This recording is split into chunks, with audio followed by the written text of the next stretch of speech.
Olá pessoal, tudo jóia? E aí, como é que vocês estão? Vamos começar então a nossa revisão do nosso trimestre, né? Então vamos lá.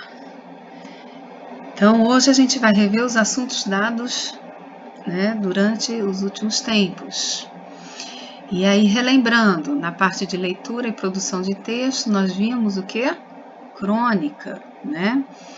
Nós vimos também na parte de análise linguística, determinação e indeterminação do sujeito, processos de predicação, casos básicos de concordância verbal entre o sujeito e o predicado. Então a gente vai fazer um tour em todos esses assuntos hoje, certo? Então vamos começar pela crônica e suas características. Bom, a gente sabe que a crônica é um texto narrativo, basicamente narrativo, apesar da gente ver daqui a pouco que existem crônicas que trabalham também a questão da descrição, né, a argumentação, mas ele é basicamente um texto narrativo, ele é curto, ele é geralmente produzido por jornais, revistas, né? E ele também é um texto de vida curta. Por quê? Porque ele basicamente tem o cotidiano como seu viés, né? Ele trabalha com as questões do cotidiano. Então, ele está muito conectado com o contexto. Então, às vezes, ele perde um pouco a sua validade. Mas não é por isso que ele vai deixar de ser um texto interessante. Então, eu pegar um texto antigo, de repente do século passado, uma crônica, vai me mostrar como era a sociedade na época. Isso é interessante também, né? Então, não é porque ele perde essa validade, entre aspas, que vai deixar de ser um texto que vale a pena ser lido. E no Brasil, a crônica, a gente já comentou anteriormente, que ela passou a ser divulgada, a ser difundida em meados do século XIX, né? Bom, então, já que ela é um gênero narrativo, é bom a gente também lembrar que nós já vimos em aulas anteriores, os elementos da narrativa, né? Porque toda narrativa ela tem que ter o quê, gente? Tem que ter um narrador, né? Então, esse narrador o quê? Narrador personagem, narrador observador, narrador onisciente. O enredo, personagens. O que seria o enredo? Né, a história em si, como ela foi desenrolada, os personagens, o protagonista, o antagonista, o tempo, se ele é cronológico, se ele é psicológico, e o espaço, né? Onde é que está acontecendo aquilo? Lembrando que na crônica o espaço não precisa necessariamente ser um local único, né? Apesar de normalmente ser, mas não é obrigatoriamente, né? E quais são os principais cronistas que nós temos? São inúmeros, né? Mas assim, eu acabei escolhendo alguns para trazer aqui para vocês. Vamos ver se vocês conhecem. Machado de Assis, nosso clássico, né? Nosso grande rei, vamos dizer assim, né? Nosso ícone, Machado de Assis. Então, esse seria, sem dúvida, o primeiro a apresentar a vocês, para quem não conhece, né? Sem dúvida, gostaria que vocês começassem a procurar algumas leituras interessantes que a gente, inclusive, vai passar para vocês durante o ano ou durante o período escolar, né, de vocês. Temos aí, ó, Carlos Drummond, excelente, nossa, muito bom também, cada texto fantástico. Rubem Braga, muito bom também, né? Fernando Sabino, ótimo. Vocês vão gostar. E esse Luiz Fernando Veríssimo? Esse vocês já leram com certeza muitas crônicas dele, talvez não saibam que é dele, que são dele, mas para mim é um dos melhores. Luiz Fernando Veríssimo, excelente cronista. Carlos Heitor Coni também. E trouxe aqui por último, né, o Valcir Carrasco, que autor do nosso paradidático, que nos fez rir, chorar, né, com as crônicas que nós lemos no seu livro. E aqui vamos ver as principais características desse gênero. Então vamos. É uma narrativa curta, uma linguagem simples e coloquial, poucos personagens, um espacinho reduzido, né? E acontecimentos do cotidiano. Gente, esse é o último, é o principal, tá? Acontecimentos do cotidiano é o principal, é a principal característica da narrativa, certo? Então vamos para os tipos de crônica. Então, como a gente já falei lá no início, nós temos vários, né? Então, apesar de ser um gênero, faz parte do gênero narrativo, não vamos esquecer lá dos elementos que eu coloquei lá em cima, vamos destacar alguns outros. A gente traz aqui a descritiva, a dissertativa. Além disso, temos a histórica, a jornalística e a humorística, que a gente tanto viu, né, esse ano em sala de aula. Bom, vamos terminando por aqui a nossa crônica e vamos partir agora para a nossa parte da análise linguística, né? Então vamos relembrar aqui nesse momento 3 assuntos que foram trabalhados, que foi determinação e indeterminação do sujeito e o sujeito inexistente, claro, né? O processo de predicação, que nós vimos os tipos de predicado e toda a transitividade verbal, os verbos nocionais e não nocionais, e os casos básicos de concordância verbal entre o sujeito e o predicado. E a Mafalda está aí, né, tentando nos ajudar a estudar um pouquinho sobre esse assunto. Então vamos lá. Bom, como achar o sujeito na oração? Gente, primeiro relembrar o seguinte. Naquele primeiro slide sobre tipos de sujeito, lembra que a gente teve que dar uma retomada e relembrar o que era uma oração? A oração é aquele enunciado que possui apenas um verbo. E esse verbo ele é muito importante para que a gente localize o sujeito e o predicado. Porque é a partir do verbo que eu vou fazer essa divisão. Então veja, eu estou trazendo para vocês aqui um exemplo. Ó.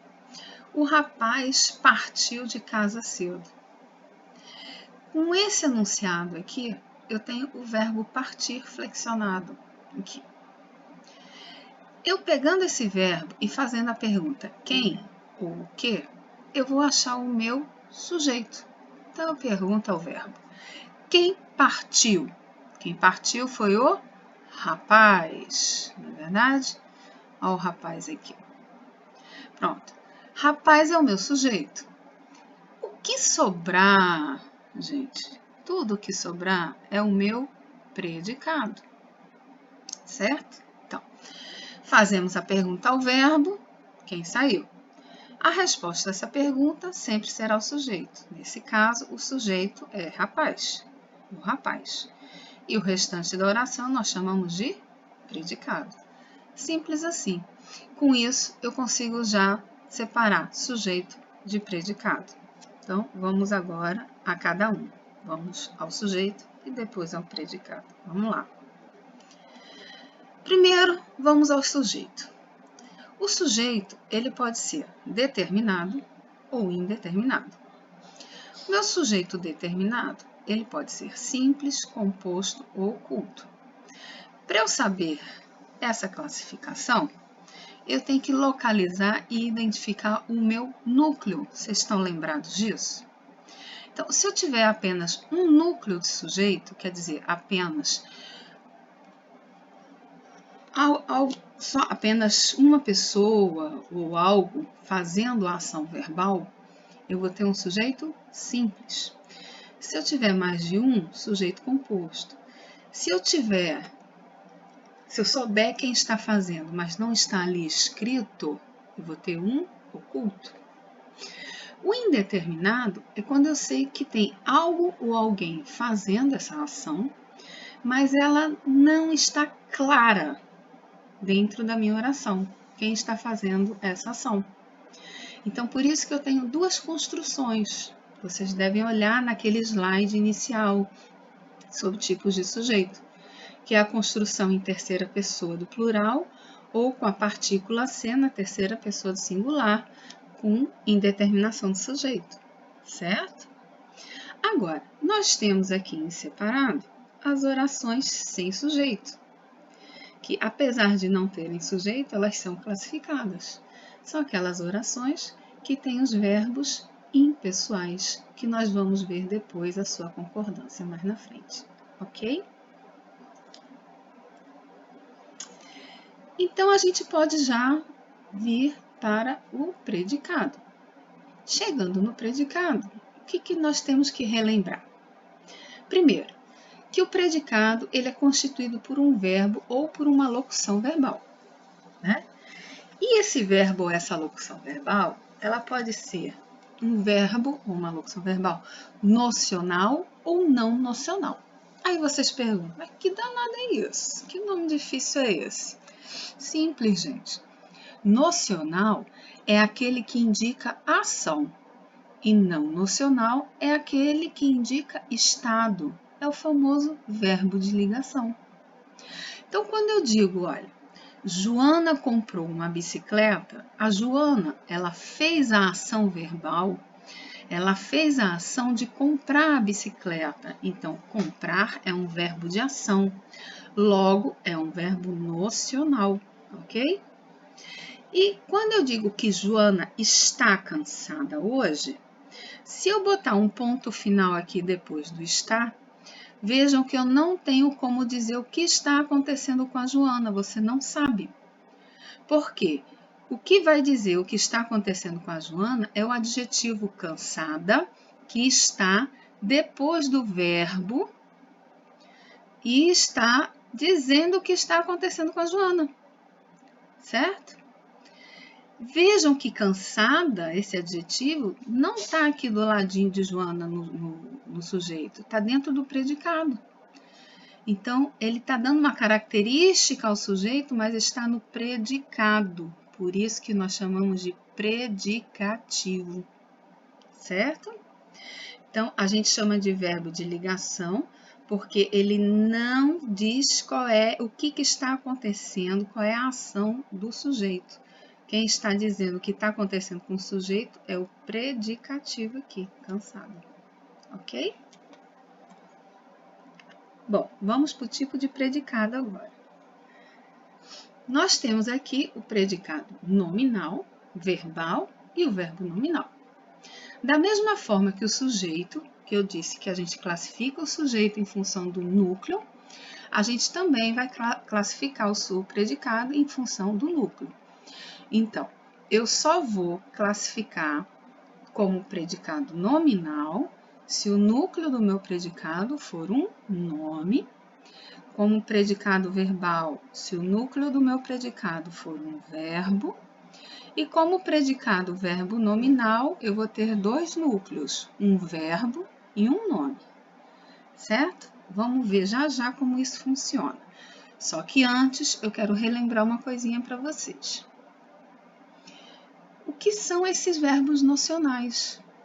Vejam, nos verbos nocionais são aqueles que dão ideia de ação e são aqueles, lembra do verbo transitivo direto, do indireto, do bitransitivo, que é aquele que é direto e indireto, e dos verbos intransitivos.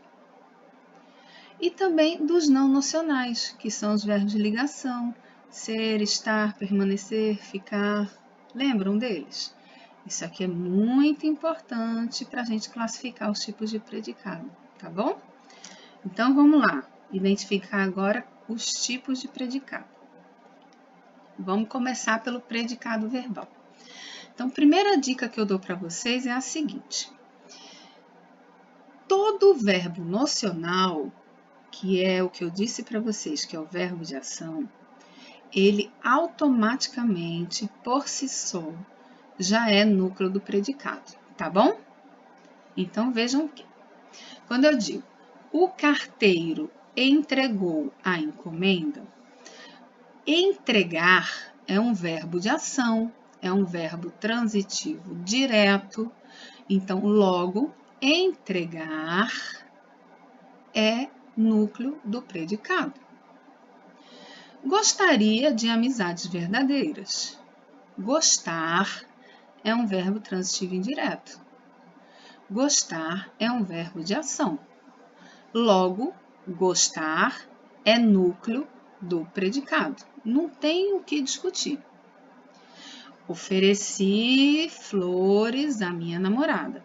Oferecer é um verbo transitivo indireto, porque ele ofereceu flores a alguém, a minha namorada. Então, oferecer é um verbo de ação. Então, automaticamente, ele já é núcleo do predicado. Então, todos os 3 exemplos, o verbo já é núcleo do predicado. Então, em todos os 3 exemplos, eu vou ter um predicado verbal. Por quê? Porque o núcleo do predicado é um verbo. Estão vendo como é fácil? Vamos aqui nesse exemplo, olha. Olha aqui meu exemplo. José está cansado. Olha aqui o exemplo do verbo estar. Se eu colocar um pontinho aqui depois do estar, lembra que eu falei que não dá para entender o que acontece com José? Pois é, gente. Quem vai dizer o que acontece com José é a palavrinha cansado, que é esse adjetivo aqui, que está dentro do predicado, por isso que a gente chama de predicativo.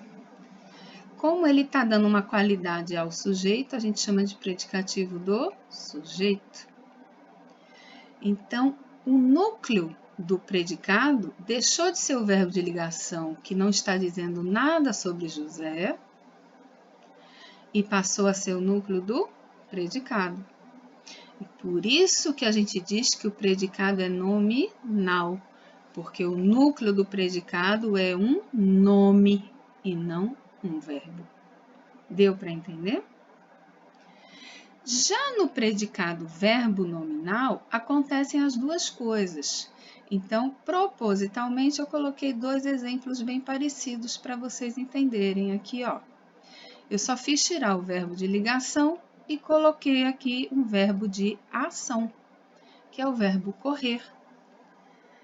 Então, o que aconteceu?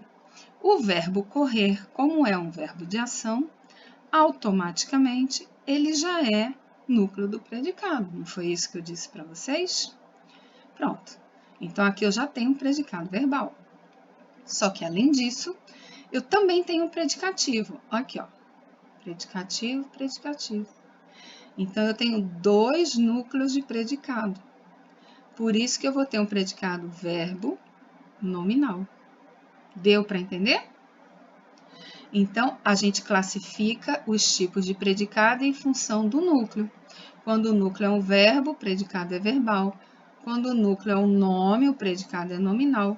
Quando o núcleo são os 2, o predicado é verbo nominal. O que eu quero que vocês prestem atenção é nisso aqui, ó. Que o predicado nominal sempre tem verbo de ligação e predicativo. Para vocês não caírem na pegadinha, né? Lembra do exercício que vocês responderam? Que era verbo de ligação e logo em seguida tinha uma circunstância de lugar, e aí o verbo deixava de ser de ligação? Então, se eu digo, olha, João está no pátio, esse estar é um verbo de ligação por excelência. Mas no pátio não é uma característica de João, para que eu diga que é um predicativo do sujeito. Então, vejam, João está no pátio, eu não tenho um predicativo aí do sujeito, não é verdade? Então, esse estar deixou de ser verbo de ligação e passou a ser um verbo de ação.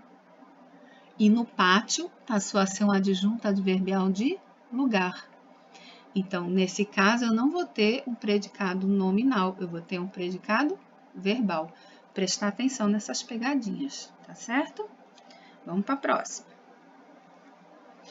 Para finalizar, minha gente, vamos ver os casos básicos de concordância verbal entre o sujeito e o predicado. Então, começando, vamos relembrar o seguinte: que precisamos saber sempre que o verbo concorda com o sujeito em número e pessoa. Por exemplo, se o sujeito é simples, com ele concordará o verbo. Então, As alunas saíram correndo do laboratório de ciências. Vejam que o verbo só está no plural porque o sujeito está no plural. Se eu tirar a palavra alunas e botar no singular, o verbo obrigatoriamente tem que ir para o singular. Então, se eu colocar a aluna, o verbo vai ter que passar a ser saíram, ou saiu. A aluna saiu correndo. Então, o que eu quero que vocês entendam é que o verbo flexiona a partir do sujeito e não o contrário, certo? Então, vejam que o sujeito, as alunas, está na terceira pessoa do plural. Por isso, o verbo também foi para a terceira pessoa do plural. Agora, vamos nos ater a esta regrinha que é básica, porque a gente está estudando sujeito. Isso que eu achei importante. Então, vamos relembrar. A concordância com oração sem sujeito. Por quê? Porque a oração sem sujeito, lembram que o verbo é impessoal? E o que é o verbo impessoal? É aquele que não conjuga nas pessoas. O que são essas pessoas? Eu, tu, ele, nós, vós, eles, as pessoas do verbo, tá? Então, é designado por verbos que não correspondem a uma ação, como fenômenos da natureza, entre outros. Então, por exemplo, verbos indicando fenômenos da natureza. Trovejou bastante ontem. Por que isso, gente? Porque os verbos impessoais, eles sempre aparecem na terceira do singular, obrigatoriamente. Vamos ver outro exemplo. Verbo haver no sentido de existir, ou tempo transcorrido. Havia vários alunos na sala. Olha aqui, gente, havia vários. Se eu trocasse esse havia por existir, ficaria existiriam vários alunos na sala. Então, o existir flexiona normalmente. Agora, o haver, por ser impessoal, fica na terceira do singular. Entenderam? E por último, verbo fazer, ser e estar, indicando o tempo ou clima. Então, faz anos que não viajo a São Paulo, né? Então, a gente às vezes se pega dizendo fazem anos, mas não é. O verbo fazer, no sentido de tempo, ele fica no impessoal, quer dizer, fica na terceira pessoa do singular. Tá bom, gente? Então, vamos se preparar. Quero todo mundo fazendo a revisão, tá? E lembrem-se, os verbos impessoais sempre estarão flexionados na terceira do singular. Sempre, sempre, sempre. Não se esqueça. E pronto, terminamos por aqui. Bons estudos, grande beijo e um abraço para todos.